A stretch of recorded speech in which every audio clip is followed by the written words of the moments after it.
Hello everyone, welcome back to English Corner.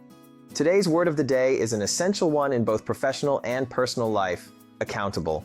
Being accountable means you are required or expected to justify your actions or decisions.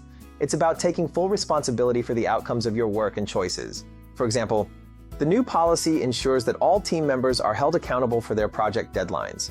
Clear expectations lead to clear accountability. Second, as a leader, you must be accountable to your stakeholders for the company's performance.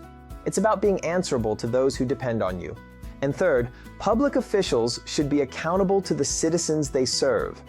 This is a core principle of transparent and honest service. You'll often hear this in phrases like being held accountable, being accountable to someone, or the concept of mutual accountability within a team. Common synonyms include responsible, liable, answerable, or obligated. Each of these carries that weight of being the one in charge of the result. Thanks for joining us today. I hope you find ways to be more accountable in your journey.